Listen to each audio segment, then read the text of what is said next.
ಹೆಚ್ಚು ಮಾಡಬೇಕು ಅಂದ್ರೆ ಅವರು ಕೂಡ ಬೀದಿಗಳಿಗೆ ಹೋರಾಟ ಮಾಡ್ತಾ ಇದ್ದಾರೆ.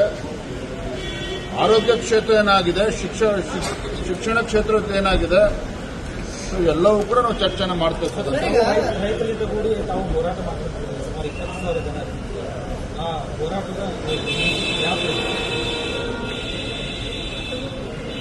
ಏನು ಈ ಅಯೋಗ್ಯ ಕಾಂಗ್ರೆಸ್ ಸರ್ಕಾರ ಈ ನಾಡಿನ ರೈತರನ್ನ ಸಂಪೂರ್ಣವಾಗಿ ನಿರ್ಲಕ್ಷಿಸಿದೆ.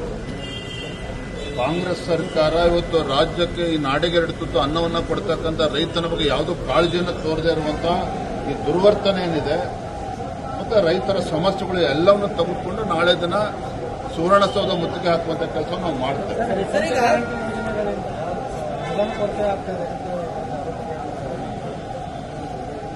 ಈ ರೀತಿ ನಾನಾ ವಿಚಾರಗಳಿದ್ದಾವೆ. ಪಂಚ ಗ್ಯಾರಂಟಿಗಳು ಯಾವ ರೀತಿ ಪಂಚರ್ ಆಗಿದೆ, ಓಟ್ ಚೋರಿ ಅಂತ ಹೇಳ್ಕೊಂಡು ಹೊಸ ಡ್ರಾಮೆಯನ್ನು ಹೊಸದಾಗಿ ಶುರು ಮಾಡಿದ್ದಾರೆ. ಇವತ್ತು ರಾಹುಲ್ ಗಾಂಧಿ ಇರ್ಬೋದು, ಸಿದ್ದರಾಮಯ್ಯ, ಡಿ ಕೆ ಶಿವಕುಮಾರ್ ಅವರು ರಾಜ್ಯದಲ್ಲಿ ಇವತ್ತು ಯಾವ ರೀತಿ ಚೋರಿಯನ್ನ ಮಾಡ್ತಾ ಇದ್ದಾರೆ, ಇವೆಲ್ಲವೂ ಕೂಡ ನಾವು ಚರ್ಚೆ ಮಾಡ್ತೀವಿ. ಪ್ರಯತ್ನ ಮಾಡೋದು ಹೇಳ್ತೀವಿ.